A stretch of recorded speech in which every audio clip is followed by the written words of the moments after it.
Melanie to give you a thumbs up. Melanie, thumbs up? Yes, yes. Okay.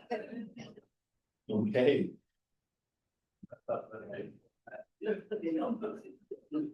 All right, folks, we're gonna start with a land acknowledgement as always. So the Willow Beach Field Naturalists acknowledges that we're located in the traditional and treaty territory of the Mississauga and Chippewa nations, collectively known as the Williams Treaty First Nations, which include Curve Lake, Hiawatha, Alderville, Scugog Island, Rama, Beausoleil, and Georgina Island First Nations.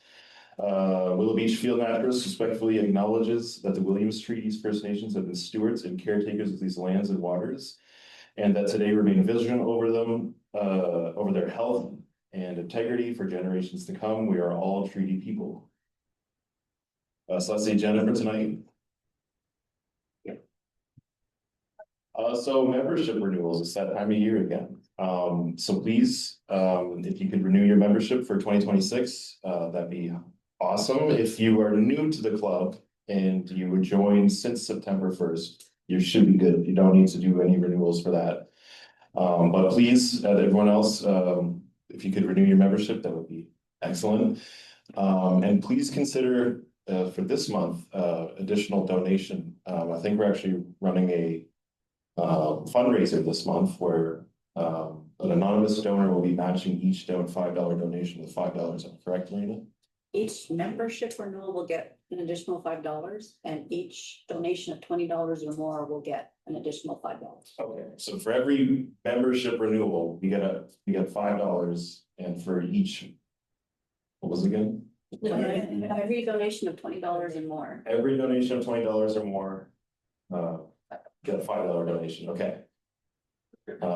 So if you guys can renew your membership, that'd be awesome. Sightings, Elizabeth.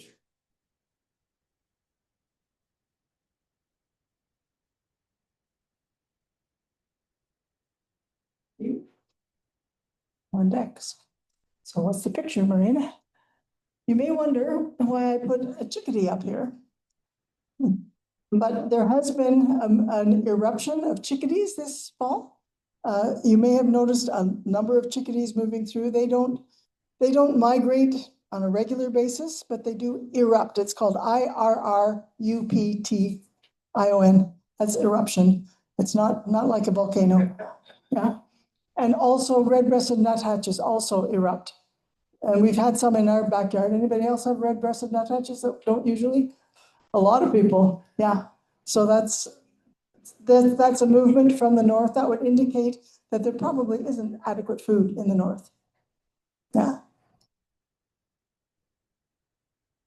And that would mean that we may be visited by finches. This is a pine siskin. We've had a few records of pine siskin. You've had them, Marina?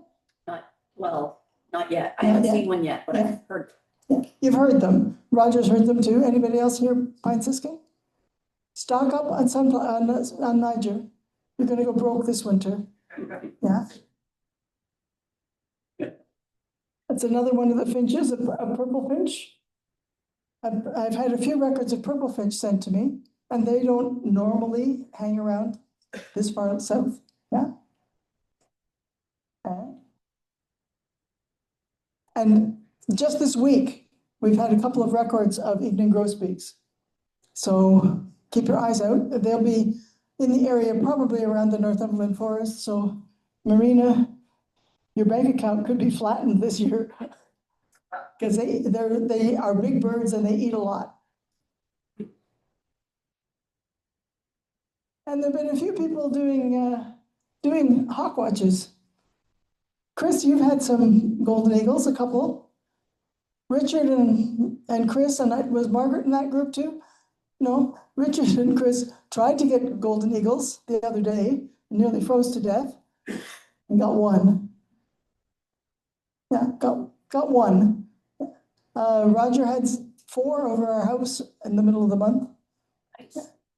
Yeah, our house is a really good spot if you want in the right winds. And lots of hawks are moving. In this area, they move south to Lake Ontario, then they go west and cross over they don't go across the big lakes. They cross the water at Windsor, Detroit, and go follow the Mississippi down to the Caribbean. Yeah. And this, there would be accompanied by red-tailed hawks. It could be many, many other things. Red-tailed hawks, Cooper's hawks, sharp-shinned hawks. Depends on the day and depends on the winds, whether we get them here. Winter ducks are coming in. Yeah. Redheads, really nice. Long-tailed ducks. What else do we have? And common goldeneye, think you could see all of those in the harbor. Maybe. I don't know whether they've been there quite yet. There was hope for a outing to try and look for them on Sunday, but I think that's going to be canceled because the weather forecast is for snow all day, starting before dawn. So you'll have to look on your own for ducks, I'm afraid. Yeah. And bufflehead, that's the smallest one. That's the male bufflehead. They're guaranteed they'll be in the harbor when they come. I don't know that they're here yet. It depends when things freeze up further north.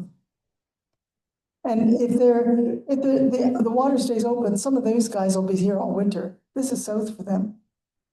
Yeah. What else do I have? Oh, yes, the fox sparrow. Thank you, Sherwood, for those pictures. Margaret, you said you've had several in your garden? Up to 3.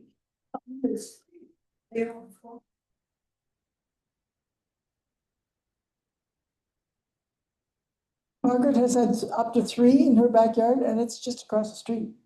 Yeah. So look for them anywhere. They'll be feeding up, and they winter in the continental US. But we found one on Loyalist Road earlier in this week. But they're moving around. So that's the last one. Anybody else have anything else we want to report? Yeah, Richard. Snow bunnies are showing up all over. Got them in the harbor, and Chris and I were watching the eagles. We had one flock of over 100. Oh, wow. Another one of about 43, and they were slouching around at that Valley Road at the base of it. Snow buntings, for the benefit of the people on Zoom, snow buntings are around, so keep your eyes open. Without any snow, they're a little bit difficult to see. Sometimes they can be seen on worked fields. And we've had 2 reports this week of shrike, northern shrike. Richard had one, yeah? And is it Karen had the other one? Oh, Suzanne Williams. Yeah, who's up Cold Springs area. So keep your eye for shrikes, because those are, again, they're winter birds. Had a couple of yellow rump warblers a few days ago. Marina still has a couple of yellow rump warblers hanging around her place. They'll probably clear out with the snow, unless they decide to take a shine to your suet feeder, which they might. Sometimes they do. There have been cases of them hanging around all winter, but it's not very common. Yeah. Anybody? Yeah. I had a juvenile yellow sapsucker a couple of days ago. Yeah. I thought some other people had seen it. Yellow-bellied sapsucker, that's in Port Hope, Yeah. just north of Jocelyn Street. Yeah. Anybody else have anything else they'd like to report? So Don, how are the butterflies doing? Have any of them made it back to Mexico? They've just begun arriving in Mexico this week. Okay, monarchs are arriving in Mexico this week. Let's hope some of them are ones that were tagged here. And some of the ones that were tagged at Point Pelee and Long Point with the new electronic tags have been detected with the cell phone app arriving in. Oh, wow, some Motus tags from Pelee and Long Point. That's pretty cool that they managed to make the technology small enough that it can be put on a butterfly. Yeah. So I guess this is it. So watch for the winter things. I won't be talking to you again until January. End of November. Oh, end of November. Oh, yes. This is the October. This is the October meeting. I'm sorry. Yeah, Vince. This is a question for somebody. Rice Lake this year, this summer, had mosquitoes like we've never had. And what's the reason for that? Like, there's no black flies in Rice Lake, okay, on the, where I live in my area. But mosquitoes, you can go out in the bush with nothing on and you won't get bitten. And this year, I'm trying to even cut wood. It was just a disaster. I don't know. Anybody else have any thing to contribute to that? Vince was eaten alive by mosquitoes, which don't usually happen at his place on Rice Lake. Have to do some research on that, Vince. I don't know. I really have no I just idea. hope somebody would answer.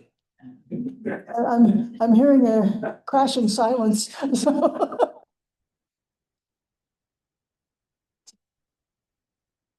Thank you, Elizabeth. Good evening. Oh, yes. New procedures. Well, we've had a really wonderful fall with a number of outings. Most recently, October the 4th, we had Nature Walk at Mary West, Nature Reserve near Campbellford, and that was led by Chelsea Mark Antonio. And what a beautiful property. And lots of interesting sights. It wasn't a birding outing. It wasn't a tree outing. It was just a nature walk, and all kinds of interesting things to see. Enormous old growth trees, interesting insects, some interesting fungi. We haven't had our fungi outing, but we did see some. On October the 5th, the next day, we had an outing at the other end of the county in Port Hope, an urban tree walk, and 10 or 11 people out for that event. And one of the things I found most interesting about that walk was that we found a number of butternut trees growing in the wild along the river, which is the first I've seen in decades. On October the 21st, we moved our astronomy outing out a few days because the 25th, which was the original scheduled date, was going to be rainy and cloudy. And it was a good thing we did move it because that's what it was. And on the 21st was a beautiful clear sky. And we were able to see some interesting stuff, including Saturn. And thanks to Terry Stopps, who brought a telescope, a large telescope with him for the evening, we were able to see some interesting things. Now, Brian Cookin was the leader for that event, and it was, next year, we hope to do it again. So if you have any interest in astronomy, want to know something about the stars, keep that in mind. On the 28th of October, we had a raptor outing, and with Chris, unfortunately, there weren't a lot of raptors. It's a beautiful morning, though. Oh yeah, this is the astronomy outing. This is the Pleiades star grouping, which we could see, and that's a picture I took with my camera that evening on the beach. There you can see the raptor watch, and what a beautiful morning that was.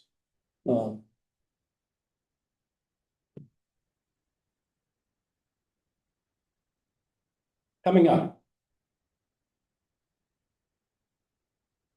Sunday, we had scheduled an outing, a waterfowl outing from Coburg to Presqu'île to Brighton. Unfortunately, with a snowstorm coming, that's being called off. A lot of people don't have their snow tires yet, and the forecast is for wet, slushy snow up to 10 centimeters of snow that we don't want to put people in danger. On the 16th, that's next weekend, Matt Mayer is going to lead a hike near the Kingland Loop in the Northumberland Forest. So watch for the details coming out in the next few days of that. We're planning a winter walk in January in the forest. That'll be led by Kate Hayday. She did it last year. We had a beautiful hike up through the Northumberland Forest last year in the snow. It was a lovely day. Great things to see. February, we'll be doing a bird feeder tour in the county.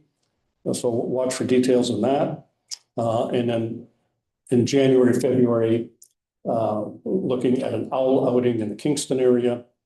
And also later in the spring or later fall or winter, spring area, looking at a visit to the Ontario Turtle Conservation Center in Peterborough.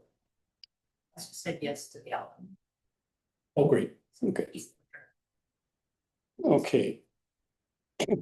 Also coming up very shortly, November the 18th is the Wesleyville Winter Bird Count. Then December 14th is the Presqu'île Winter Bird Count. December 20th, the Port Hope Coburg Winter Bird Count. January 1st, Northumberland Winter Bird Count. And following that, the Northumberland Land Trust also has some outings. One was scheduled for this weekend on the 9th. So I'm not sure if that's going to happen or not, at Wilkinson Nature Reserve. Been moved tomorrow. It's been, okay, tomorrow. It's happening tomorrow. Okay. And it's supposed to be sunny tomorrow. So get out there and enjoy that sunshine. November 29th, an outing, a walk at Lori Lawson Outdoor Education Center. It's an information walk. Lori Lawson's been closed for some time because of the, all the storm damage that was done there last year. And it's been unsafe to walk, and doing everything possible to get it back in shape.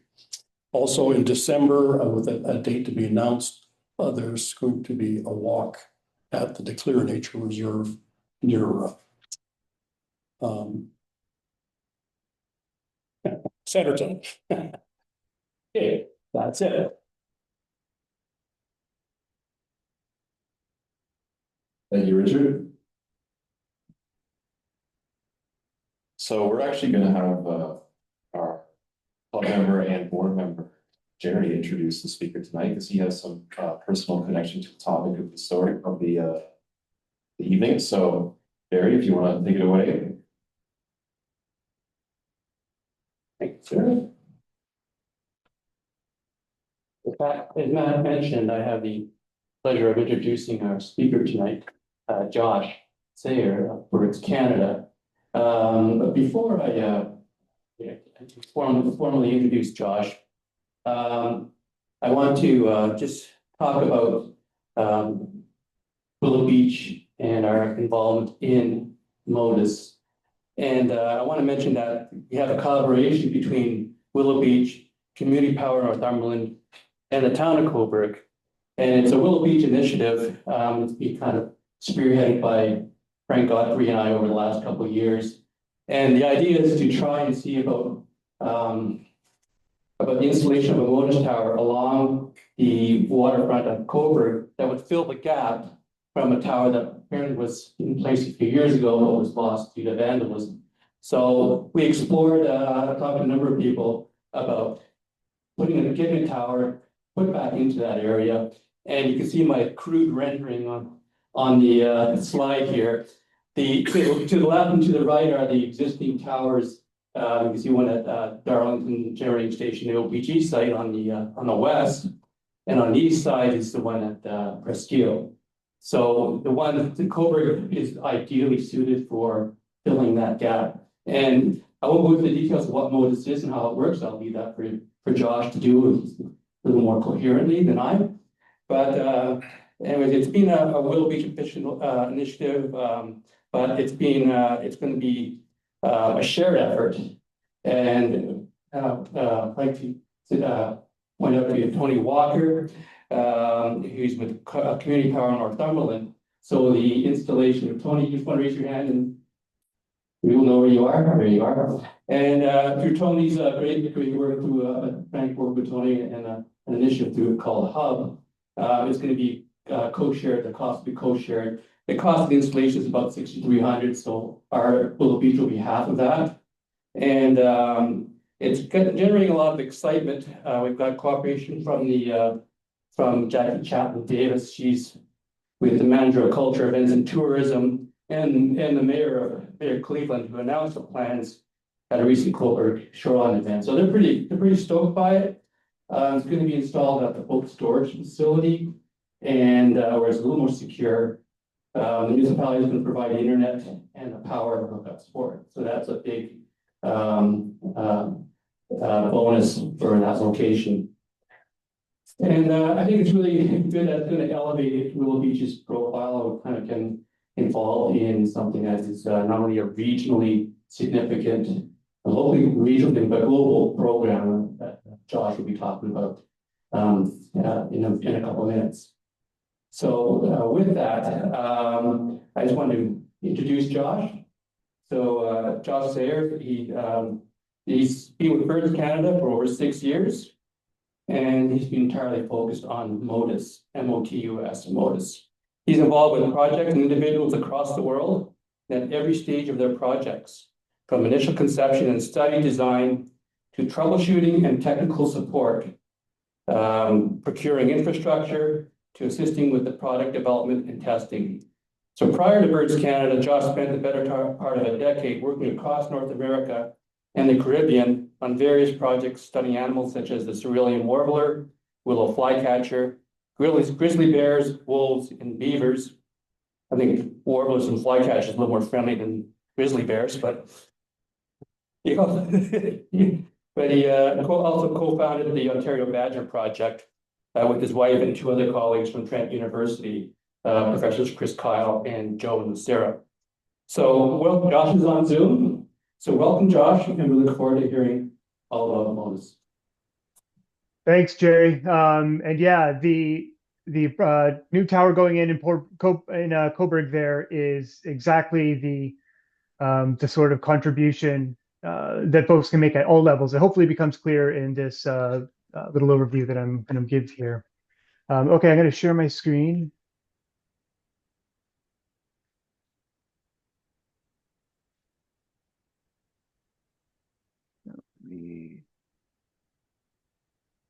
Guys, and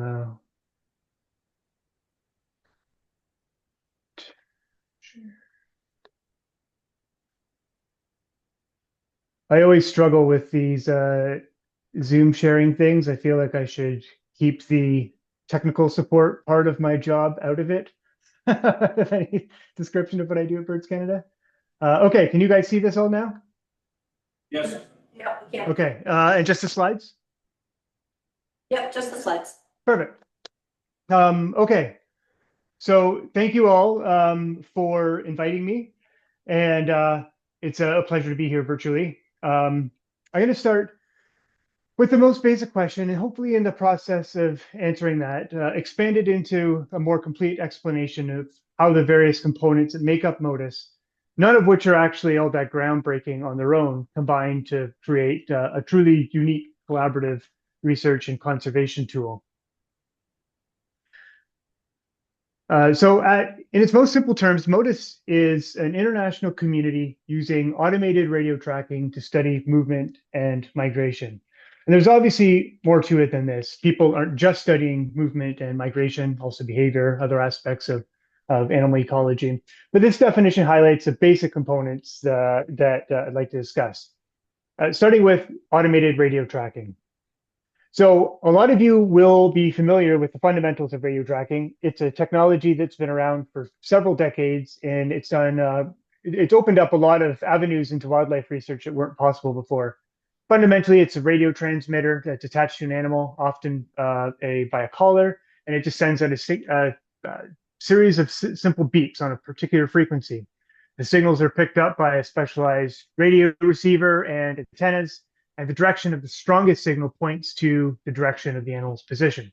And if you can get enough of these signals from multiple locations within a short time period, then the signals can be triangulated to get a more precise location. And as I mentioned, it's an incredibly useful tool, but it has its limitations. The first thing that will jump out from the photos is they tend to be very large and really quite unsuitable for most birds. And animals can only be tracked as long as they're within range of the radio receivers, which really limits the geographic area that these can be tracked across with traditional radio tracking. So Motus builds on this thanks to a couple key innovations. First is improvements in battery and radio technology over the last couple decades has really shrunken the size of the transmitters. And they're now so small that they can be used not only on every bird species, but also many insect species. Don was mentioning the monarchs previously. There are now multiple species of butterfly, smaller butterfly than monarchs that have been tagged with Motus tags, and even an increasing number of insects. Excuse me. Traditional radio tracking, the transmitters only operated on a single frequency. So if you were listening to, say, 5 different animals, you would have to rotate change your radio's frequency every several seconds to try to pick up a different signal. And anytime you were listening to one animal, you weren't listening to the other 4. One of the other innovations with the tags is that they now encode a unique ID in their signal in both a digital, well, not both, in a digital or an analog manner, allowing all tags to transmit on the same frequency. And this allows for simultaneous scanning of multiple tags, up to dozens, which can be really helpful at colonies or at migration events. Low-cost single-board computers. It might not be entirely clear at first how this factors into wildlife tracking, but this has also been a real game changer. The most well-known of these is the Raspberry Pi, and it's essentially a credit card-sized computer that costs $50. It's actually powerful enough that you could use it as your regular standalone computer by connecting a monitor and a keyboard to it, but it's very low-powered. So this allows a Raspberry Pi powered radio receiver to be a data logger in remote areas, even those that are solar powered and with battery that have very little power source in remote areas. And it also allows for multiples of these to be installed without the need for somebody going around in a truck or an airplane trying to keep up with these animals. And last, centralized database that links all the stations together into a single network that can be tracked across these geographic scales. And this isn't necessarily an innovation. The database technology that allows this has been around for quite some time. It's just the application of it to automated radio tracking that's allowed for the expansion into what Motus has become. So in other words, Motus is made possible thanks to innovations with tag stations and then the integration of central database. And I'll just take a few minutes here to give you some examples of the equipment here that we're using on the ground or in the air, as it were. But the tags have multiple different varieties, and they can be powered by battery, solar, or hybrid power to suit research needs. Solar power has the advantage of potentially tracking an animal across its entire life cycle, assuming the transmitter itself doesn't fall off, which does happen. Obviously, it doesn't work very well for bats or saw-whet owls, in which case battery or hybrid power are better suited. The battery power tends to be the smallest, but that comes at the price of battery life. So the very, very smallest tags, they might only have a week or 2 weeks, maybe 3 of battery life. There are 2 companies that manufacture these tags. They're Low-Tech, which is based in Newmarket, and CTT, Cellular Tracking Technologies, which is based in New Jersey. Both of them work very closely with Birds Canada as technology partners to ensure that the tags they're manufacturing and selling fit the protocols that have been established by Birds Canada. And in fact, there is a data service fee that helps to support a lot of the back-end work that Motus provides. And the technology partners, Low-Tech and CTT actually collect that on behalf of Birds Canada to help support the service. There are VHF, UHF, both of which operate on slightly different encoding technologies, but the general gist is the same. It's multiple IDs on a single frequency. And now the Bluetooth tags. It's the Bluetooth tags that were being mentioned before, and they're interesting as well because they're not just compatible with Motus stations, but also many the cell network can pick them up. So increasing the the scope of detection even more. I mentioned they use different types of encoding for the tags, but the general idea is both the same, and they're roughly equivalent to each other, but each with their own strengths. And incredibly small, so as little as 0.1, even smaller gram, which if you see these things, if you accidentally sneeze, you could blow them away. They really are astonishingly small. A few images of some animals that have been tagged. Again, showing the diversity of species that have been studied using Motus. These are actually a bit older tags. So the tag on the underside of the dragonfly and on the bat are actually somewhat older and larger than the ones that would be available now. The hummingbird tag, this is one of the new very small ones. Hummingbirds only recently have been able to be tracked with Motus, and then of course monarchs with an older tag as well. And you need a receiving station to detect the tags. So that consists of the receivers. I mentioned the Raspberry Pi. Almost all of these now are built off of a Raspberry Pi, but folks have a option to buy a factory manufactured one from the CTT. This is the one on the right. It's a very professional looking circuit board, very easy to use. Plug it in, turn it on, and that's it. All the way down to folks who are buying their own sensor gnome and buying their own GPS, putting them together and doing the process themselves, saving some money, but also taking some more time. Although a lot of folks actually like the need to the opportunity to tinker with these things. And the antennas attached to the receivers, which come in multiple different varieties. They're specific to the frequency that they're listening to. And then all of that needs to be mounted on something. And as with all this stuff, there's an incredible variety. It really depends on what's available. Some options are better than others, but usually there's an opportunity to make something work to get the antennas high enough so that they have an unobstructed view. A couple other antennas options here. The one on the left, the utility pole, is going to be somewhat similar to the one that will be going in at the marine in Coburg on the old utility pole. This isn't a super common type of installation, but and I haven't been involved with the installation of one, but they are out there.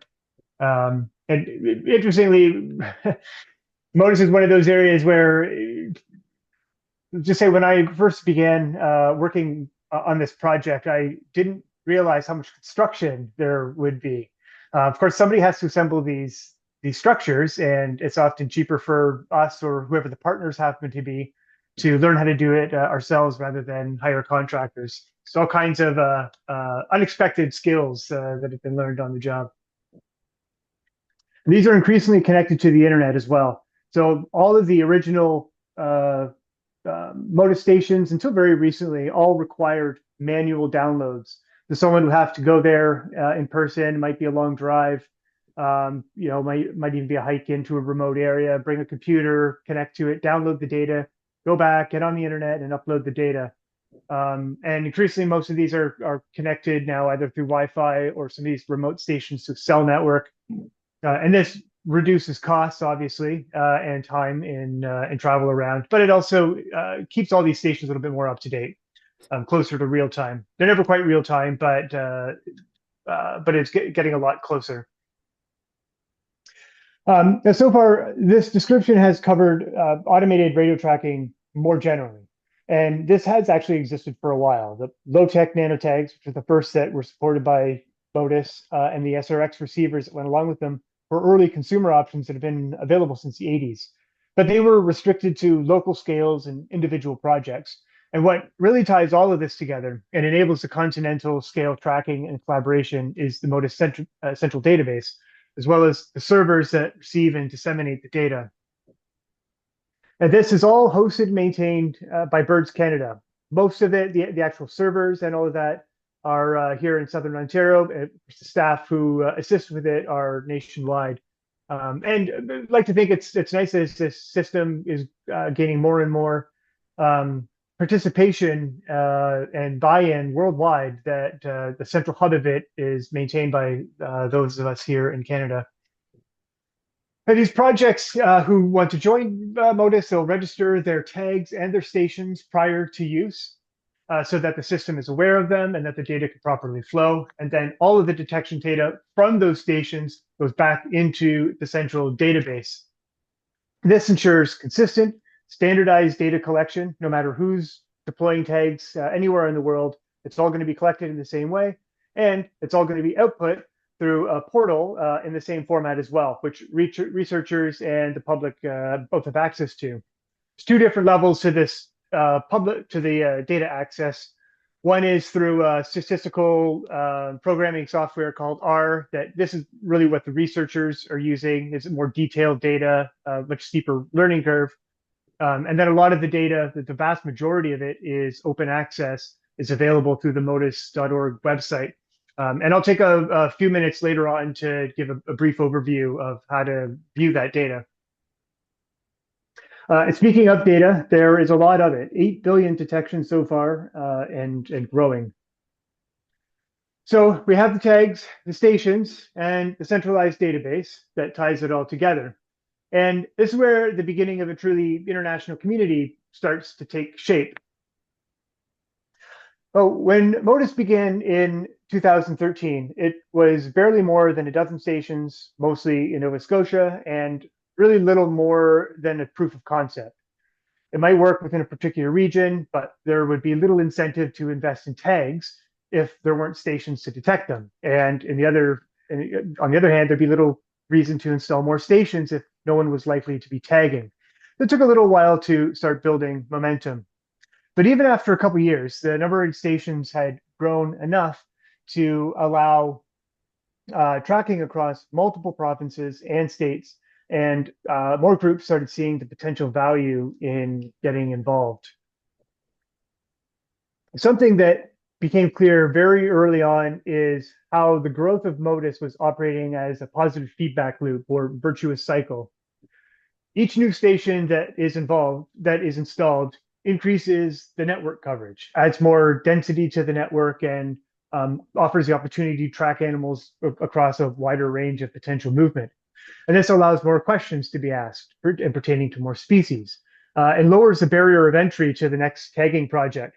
And this is a big factor, I think, that is not necessarily overlooked, but maybe not recognized quite as much as how the barrier of entry to tagging on a continental scale has changed considerably now that there are so many more Motus stations available to detect these the tagged birds and other animals, and this all incentivizes more tagging, and more tagging leads to more ecological questions answered, greater conservation impact, more and stronger links between the research communities and the resident communities who host the stations. This is one thing that's often that's really good to be reminded of.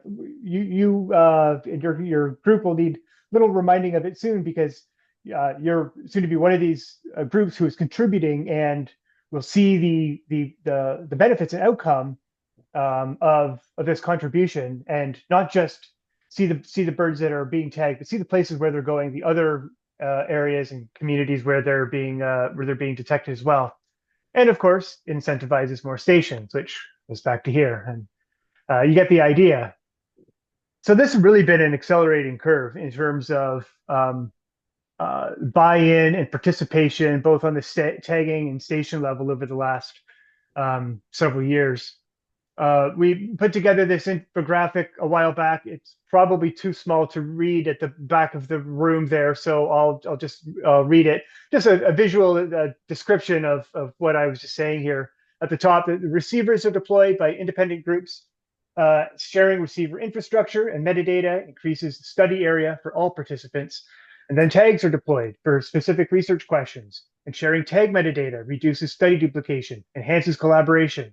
This all feeds into the centralized data repository and portal, which eases study integration and access to data processing tools. And this augments research output, improved interactions between academia, government, NGOs, and increased research impacts and public engagement and greater participation in the network and around and around. So it's really been quite exciting to see this program grow and to be in contact with so many of the projects and individuals who are using it. And it's really made Motus almost unique as a citizen science tool. The projects who are involved with Motus can be completely independent of each other and are often entirely unaware of each other. They can be very large, from multi-organization collaboratives, government agencies, universities with very large budgets, or very, very small, right down to somebody who has an old TV tower that's in good condition on the side of their house, good line of sight, and wants to sponsor a station. Even down to the very, very smallest, which often there's a lot of these folks, retired ham radio guys, who love to tinker. They buy a couple new pieces of equipment, which, is all fun and games. And there's a new station that way. So it's all across the board at so many different levels people are able to contribute. And this central database ties everyone together and everyone's efforts contributing. So everyone really does benefit from everyone else's work and investment, and the whole becomes greater than the sum of the parts. It sounds cliche, but it really is. It really is a process that's at work when it comes to Motus. This is just a visual description of the growth of Motus. So off the coast of Nova Scotia there, Sable Island is a yellow dot that represents the very first Motus station in 2013. And I'll just play this. This shows the growth over the intervening years from then until now. Now the dots represent the stations, but a similar trend is happening with the number of participants, the number of organizations, the number of species and animals tagged, etc.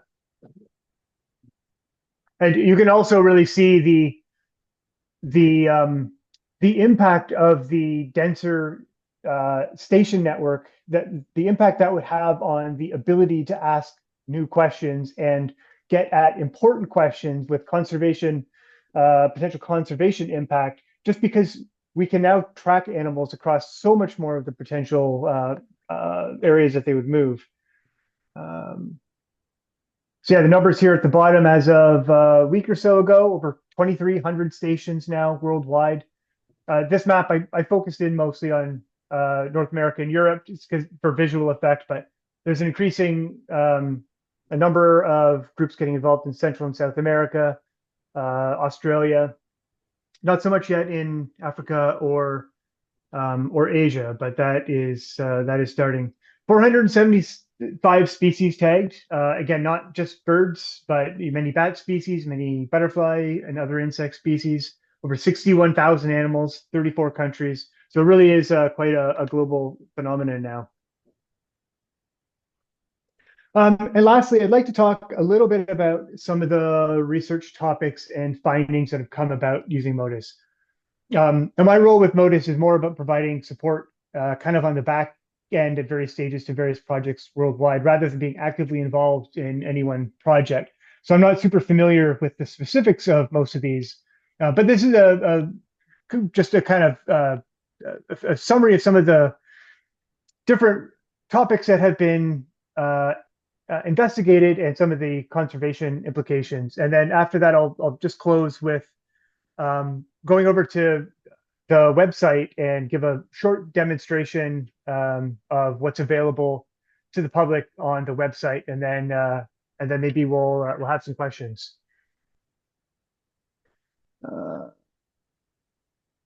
So yes, it's a small sampling. Determined that neonicotinoid insecticides reduce refueling efficiency and delay migratory departure in white-crowned sparrows. Revealed that yellow-rump warblers exposed to methylmercury departed stopovers earlier than controls, indicating neurological or hormonal disruption. Showed that juvenile wood thrushes travel 25% slower than adults when crossing Lake Erie, primarily due to adults making better use of tailwinds. Identified that some overwintering habitat quality in Colombia allowed blackpoll warblers to increase fuel stores that sustained them for half their migratory distance. Demonstrated that golden-winged warblers from drier, less forested, non-breeding sites departed earlier, but migrated more slowly than those from moister, more forested areas. Revealed that non-breeding habitat quality can influence migration tempo and survival across continents. Identified migration corridors intersecting proposed wind energy zones and informed turbine siting and species-specific setback analysis to minimize collision risk, informed horseshoe crab harvest restrictions in South Carolina to protect red knot foraging habitat during critical staging windows, guided habitat enhancement for threatened species like Cortland's warbler and black tern. And you can see just from this small sample, a lot of these have a very clear conservation impact as well. I mean, it's not, I left this as just studying movement and migration, but there's a reason we're studying the movement and migration. And part of it is interest, but guiding a lot of this is the desire to conserve species most effectively. And we need good knowledge in order to do that. Okay, so I'm going to stop this and I'll start this again when I have my web browser up.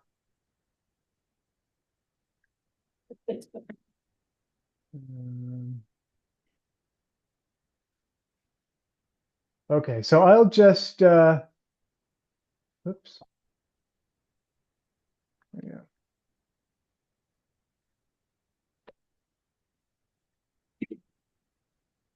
Okay, I will, can you see my screen? Am I on screen now? What can you see? You see this, Marina? You're showing your slide right now. Okay. You're on your last slide. Yeah. You had the website came up, but. Yeah, I you moved went down. the Zoom window. Yep.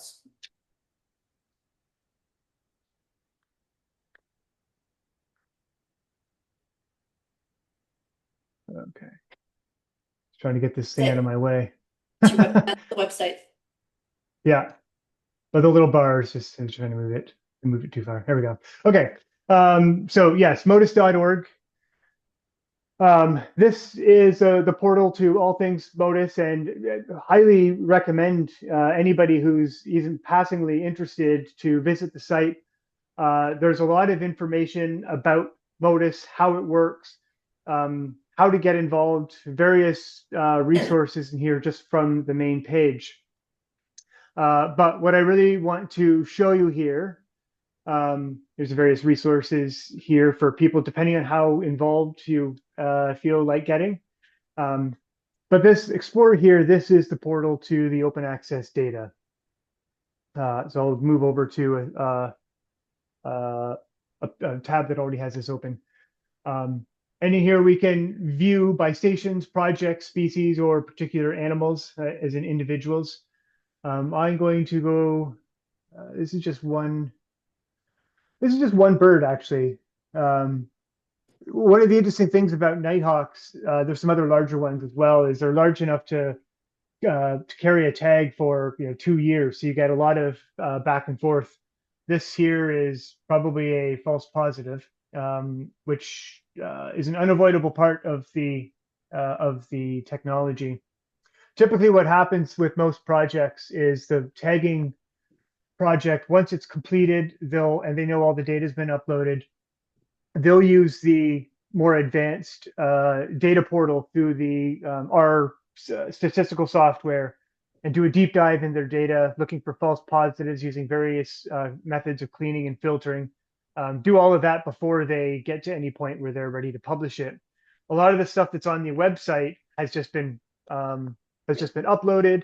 There are some filters that do go through, but stuff still gets through. So you'll see some aberrations.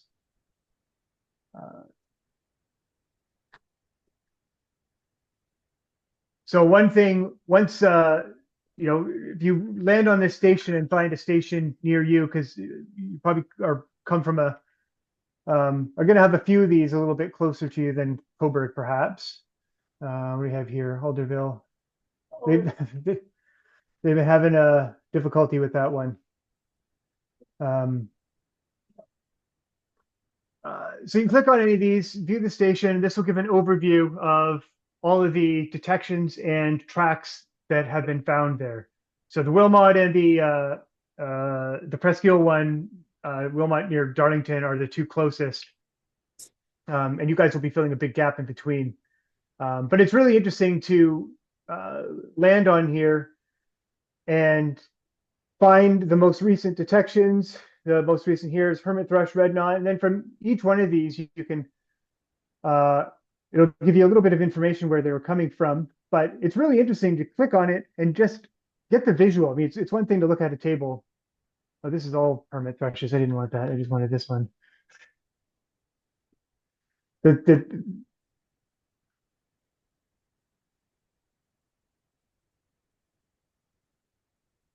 over here.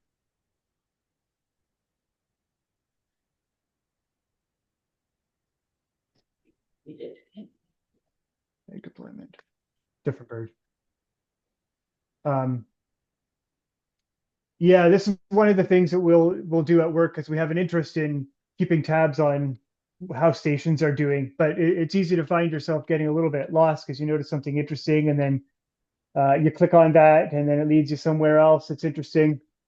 The saw-whet owl, mostly local travel. Saw-whets are another one of those that have been getting tagged an awful lot in the last couple of years. And again, they're large enough to be tracked for a couple of years. And it's really interesting to see how far they go and how much individual variability. A lot of the ones that have been tagged in Long Point. Some will just take off shortly after, head further down south until the central states. Others will just dawdle around southern Ontario pretty much all winter. Perhaps this is a juvenile adult thing, but it's interesting to see. So yeah, various ways that you can investigate and filter here, looking by particular project. So in here, you could look for some of the projects that have, I'm just going to look for ones that have monarch in the name, actually. Quite a few. Some of these haven't actually done a whole lot. That project has tagged a lot. You can see some very obvious false positives that come out here. It's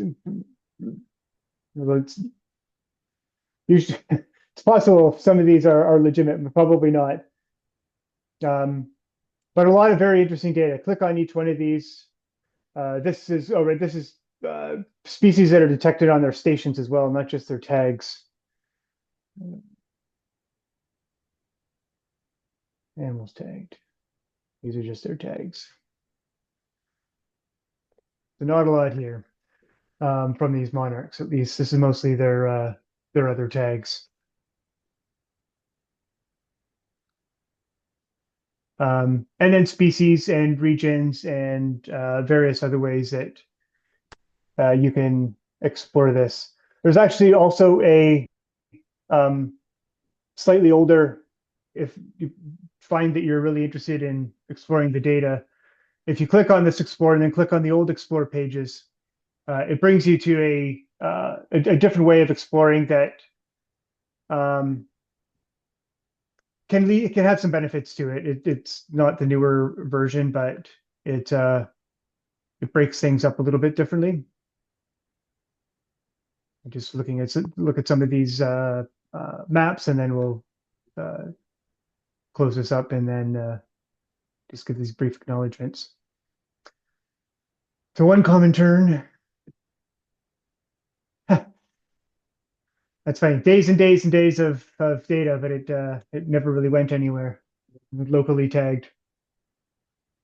All right, well, you get the idea. There's plenty to explore. Almost all, like I think 90% of the projects that are using Motus have opted into or not opted out of open data. Open data is the default.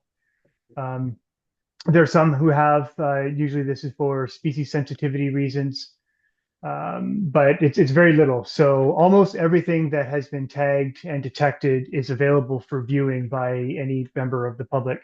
Some of this is you get better or higher resolution if you create a Motus account and log in, but most of it's even available without the account. All right. Yeah. I'm going to stop this again and just go back to that very.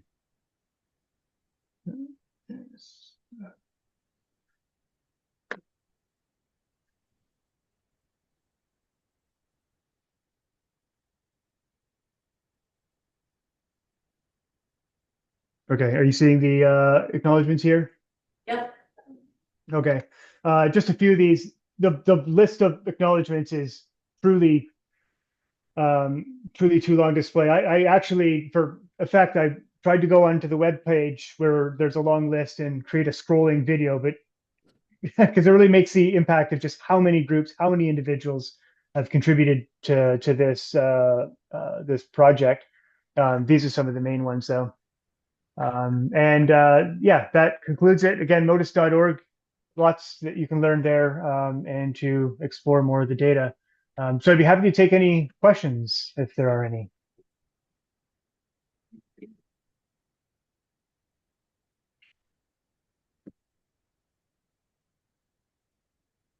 So I have a question for you, Josh. Yep.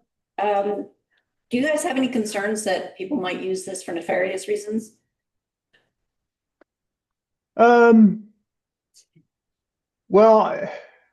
I mean, I guess there have been some concerns to that effect. I mean, this is why some projects have opted out of open data. Some bat hibernacula might have been revealed that they didn't want to. Some species of concern. There have been a couple projects that are tagging game animals, and they didn't want people to have precise locations of, where the game birds are. So there are some concerns. I don't believe it has. I think it's mostly been theoretical so far.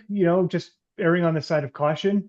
Beyond that, I don't know if you have any specific examples in mind. Well, I was just thinking, when you showed us the saw-whet owl, there's unethical photographers that will approach owls too closely, and with data that's showing exactly where the owls are, is that causing a problem?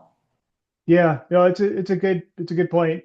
I don't think it's been a concern yet, but it certainly could potentially be. I mean, one thing is this is not necessarily real time data. There's usually a lag. The data goes through several processes in between servers, and it's usually a day. But yeah, it is a possibility, and it's probably going to become more of a concern, or at least something that needs to be dealt with as the technology gets better. I mean, the mention of the Bluetooth tags previously. I mean, some of that's getting pretty close to real time data. So it might be something that we have to grapple with a little bit more as this improves.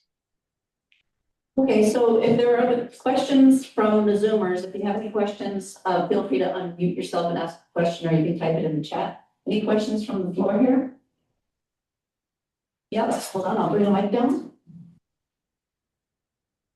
Jonathan? Great presentation. My wife's sitting beside me. She's saying, make it short.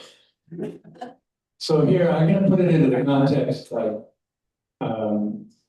Coburg, where we are, and where the station's going to go. And we're likely going to be paying a consultant to come in to do the master plan for the parks for the town of Coburg. And my question is, how could we sort of extend this at the local level so that we have a community governance of how this technology is used, and also to support the growth and the biodiversity, like making sure we have that balance. So for example, where I live, I border on Nickerson Woods, and that's one of the ecological corridors for allowing the movement of wildlife through the town of Coburg. And then we're putting 10,000 homes on the other side of the Nickerson Woods. And then they want to extend it in. So how could we use this technology? And maybe you could just elaborate briefly. You mentioned something about the tags and the unique tags for different research questions.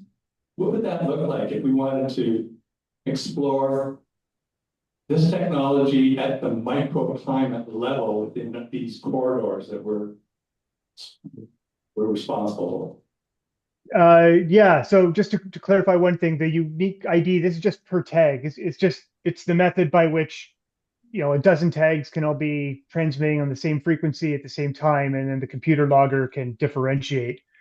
But as for your question, I mean, this as a tracking technology, I mean, it is pretty nefarious for what you could, I mean, not nefarious, it's pretty ambiguous what you could use it for. I mean, you could use it for something nefarious, as Rena was saying, or you could use it for in an effort to provide evidence that a particular habitat is of significant value, and therefore, should not be developed. I think that would have a lot to do. It depend a lot on the locale there and what particular species might be present that you might be interested in that would be relevant, or if it's just a density thing. Because the thing is with Motus in particular, I mean, it's a lot about movement and I mean, there's all kinds of different uses you can use it for, but they all come down to movement generally in some sense and not necessarily just presence or absence. So it would depend on how you felt you could use it to make a point or make a statement that got the desired effect. Assuming I'm understanding the question correctly, and I understand my answer was a little vague.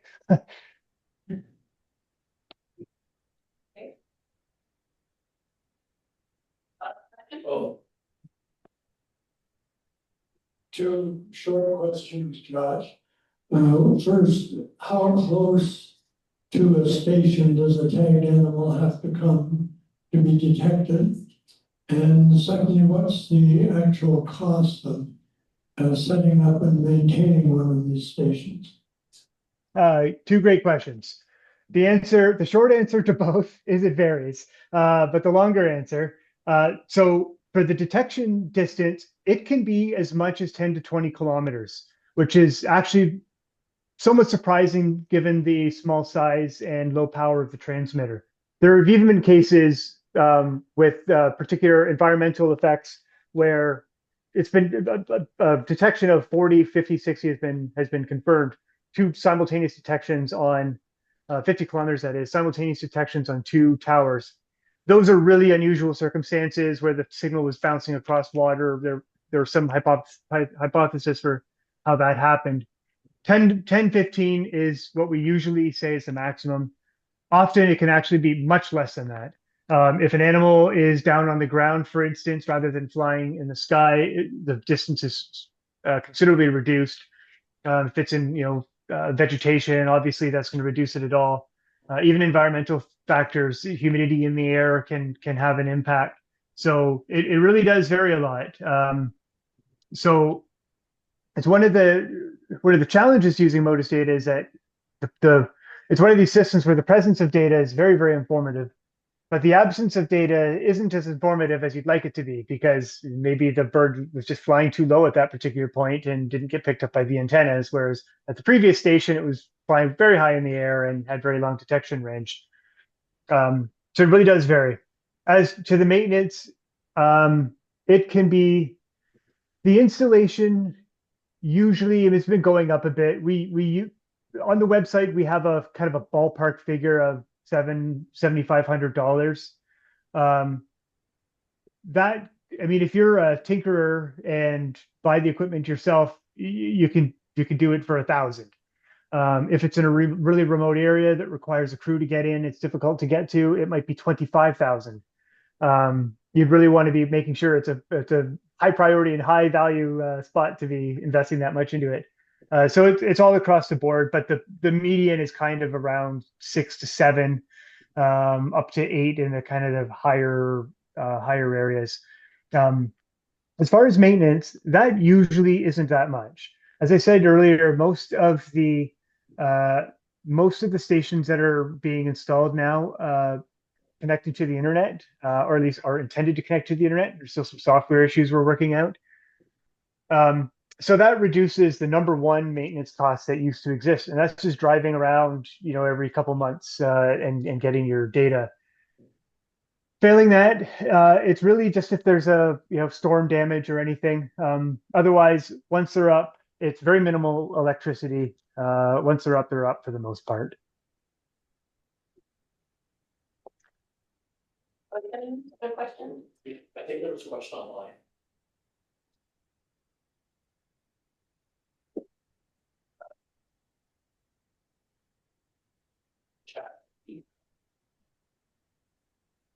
Good question. There's a question Oh, yeah. online. What does Motus stand for?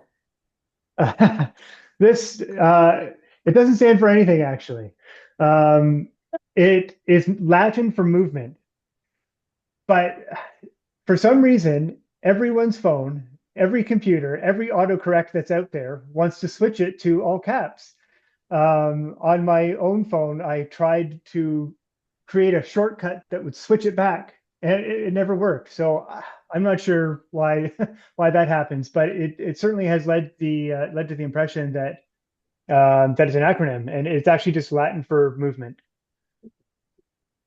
Thanks for clarifying. I might have actually typed it with all the caps on the presentation. Other questions from the floor?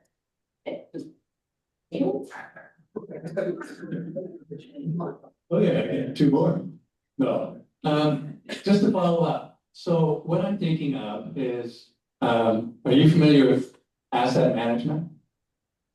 In a general sense, yes. So if you took that, when you're trying to explain the cost, so what's the life cycle cost of a Motus? That would be the question. And then, Right. and then how do you reuse that? How do you make it sustainable, right? The materials that go into it, and you reuse it, all that kind of stuff. Circular economy. That's one thing. So if I went back to my first question, it would be around all municipalities have to do asset management. And they're gonna, for this or any other new thing, they're gonna, with the cloud services and all of that, they're gonna hire consultants and they're gonna go get your data, and then they're gonna come back and charge the town for using your open data. What I wanna do is be able to connect with the ground and the educators and the staff and everybody responsible for the asset management that will help our community be sustainable by using this open data in a responsible way. Yeah. Well, You can't, this is what we have to give our local politicians. They have to be able to answer these questions, because otherwise, this new technologies can pile up and taxpayers, we're gonna be ending up paying a whole lot more than it needs to be.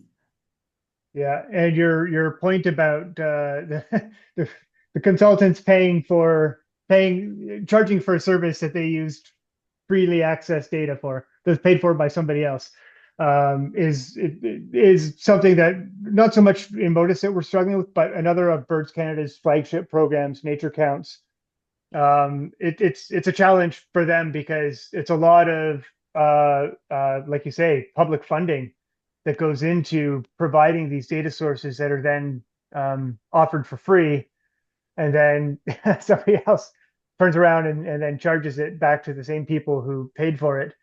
But I mean, one of the things we hope to do with Motus as we're developing the portals, we went through a couple pickups here today during the little demo I was giving, but we're really hoping to improve and streamline the data products so that when, say, a community installs a Motus station or there's a Motus station in area of interest, they can go on the site, click the report button, and get all that relevant information directly, without the need for an intermediary.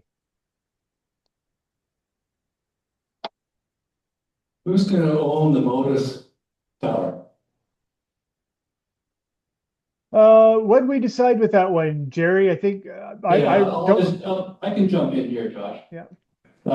So I did say it up there when I was up podium, but maybe lost in the shuffle. But so for the Motus tower that's going in Coburg, it's being sponsored by Little Beach and Community Power Northumberland, with Tony, 50-50 share. The total cost of the sponsorship is $6,300. Ours is half of that, and that's it. After that, any maintenance is taken care of by Birds Canada. We just basically have access to the tower. We're going to get acknowledgement as being a co-sponsor for the tower, and that's where this particular tower. When we've got questions about cost, that's how much it is. It's as Josh mentioned earlier, these costs can vary because if you're on a remote site, you got to bring solar panels in, or you got to bring power in, or you have to get internet access. These things can drive up the cost. But the Coburg location is ideal because we have power and internet. And also we have the municipality, the sort of town of Coburg, who's probably going to take care of putting the signage up, and which will include acknowledgement of how it works and the groups that are sponsoring the installation. So I hope that kind of clarifies for this particular tower what the arrangement is. Any other questions from the floor? Yeah, Dan?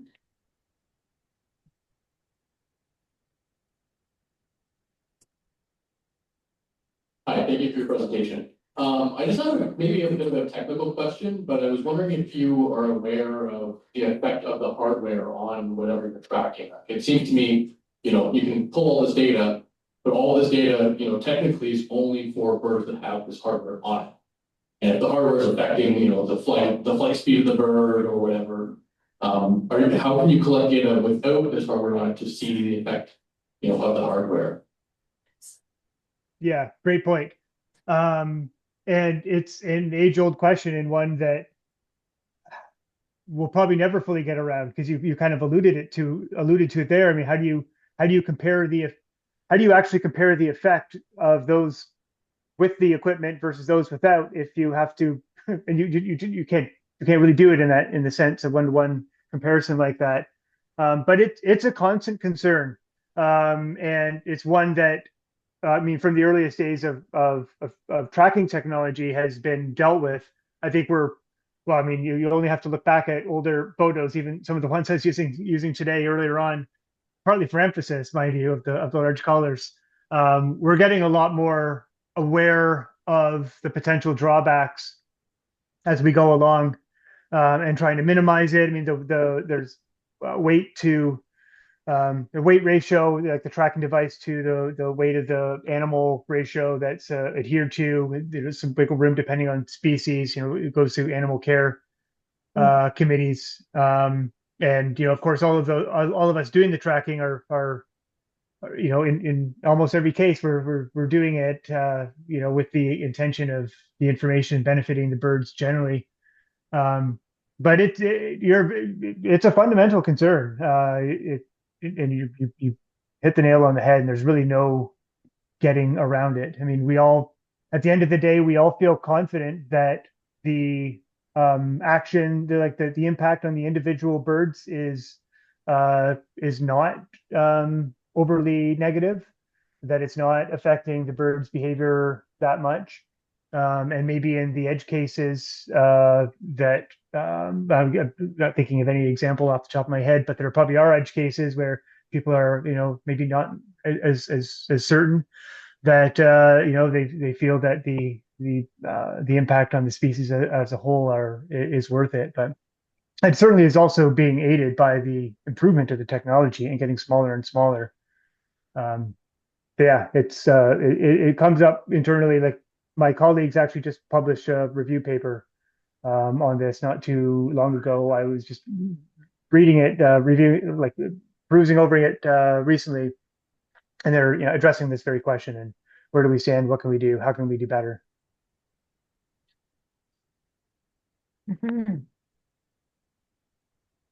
Anybody else? Question? Oh, there's a question. Can you give us a general idea of the actual cost of the tags themselves? And for researchers doing a study of any given species, how many individuals on average, would they need to tag in order to make their study work? Yeah.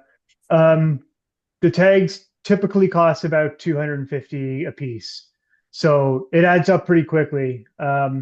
In terms of how many are needed, it really depends on the nature of the research question being asked. In almost every case, more is better, but at 250 tags, you're never going to have as many as you really want.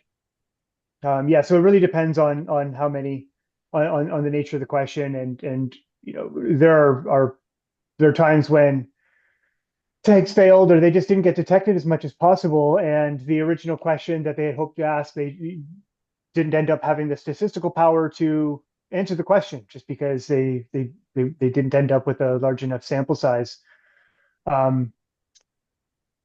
For I'd say most average, I mean, it also depends on the type of project. I mean, some projects are going into this with a very specific research question and they want to publish it and they're very determined to get a sufficient sample size and they have the resources to do so.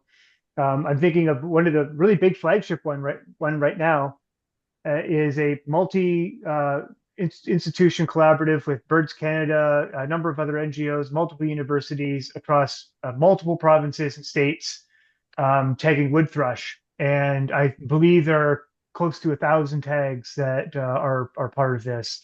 But that's only possible due to the combined resources that all the institutions and the grant are bringing with them can marshal. Other projects, especially some of the smaller ones. So examples that come to mind are, groups who want to fund a tower, especially in remote areas. They really want to get involved, but a tower in the middle of nowhere isn't going to do anything. So we encourage wherever possible to combine tagging. Now, this can't always be done because there's a level of training and expertise that's involved with this. But if there is, say tag, if they have the funding to tag 20 local birds, and they're just seeing where they're going and kind of getting this sort of visual insight into, oh, well, that's where our birds go. And for that sort of project, any one of those hits and any one of those tracks is a success to them, and they're not quite as interested in terms of how many do I need to answer the question I'm trying to answer. Okay, I hope you haven't answered this question already. When I looked at the map that you had, that showed the spread of the Motus system in the world, I was surprised that there were no dots in countries like France or Germany. And I'm led to ask you whether there are other tracking systems out there that compete with Motus. There are a lot in Germany, but they're all along the coast. And there's a lot along the North Sea. And they're doing a lot of bat work there. But yeah, not many in France at all. There is a new project that's coming online there. There are a couple in Spain. I'm not entirely sure. I mean, I kind of was hinting at this earlier with this chicken and the egg, when people don't want to install stations where no one's tagging and no one wants to tag where no stations are. And it takes for there to be a critical mass before people really start getting involved. Maybe that's part of what's happening in those places. But the other part of your question, yeah, there are other similar technologies. Most of these, I actually can't even remember the names of them off the top of my head. They tend to be kind of like a grad project or a kind of local to a university. Nothing that has that is spread worldwide in the same sense that the Motus has, but kind of based around the same idea, maybe taking a slightly different approach. And there are a couple of them in Europe for sure. I don't believe that's the reason that there are no Motus stations there, but it's entirely possible. I'm just not aware of it. Any other questions? I think that is questions from the floor. Any other questions from Zoom?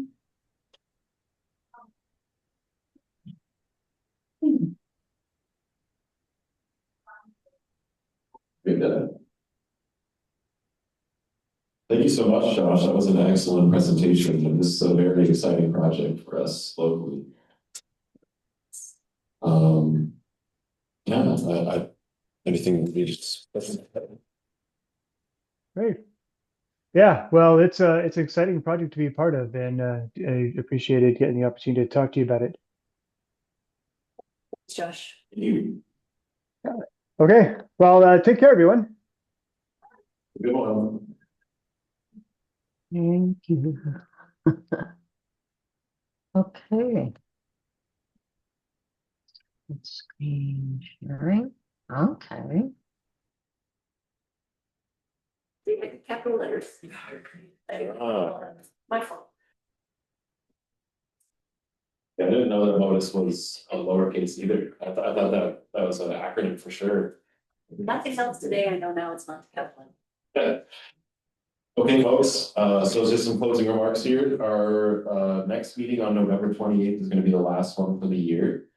And that's gonna be by John Sabine, and he'll be presenting on a historical figure known as Charles Fothergill. So he is a visionary natural historian and an artist, fairly local one. So we'll be doing an overview of him on our last meeting of the year. Kind of in keeping with the historical theme of the evening, we're also gonna be having a silent auction that night. Of items donated by board member Barb Louse, from her father Charles Haltane's estate. In particular, there are some vintage wooden duck decoys that will be available. Whether you attend or not, the meeting in person, you'll be able to bid on the silent auction, so please keep that in mind. And we're gonna have more details on that coming up the following week, so check your emails. And then just a reminder, we have two. Oh, yes, waterfowl, one is canceled, but we still have the nature walk, which I will be leading on the 16th. That's gonna be in the North Arlington County Forest. Just south of the Kinglet Loop, we're gonna go and take a look at one of the restoration sites I'm working at that's along the trail there. And give kind of an overview of what, why, and when. So please come out for that. And just a final reminder, memberships for 2026, get those in please. Okay. Well, thank everyone for coming. Thank you.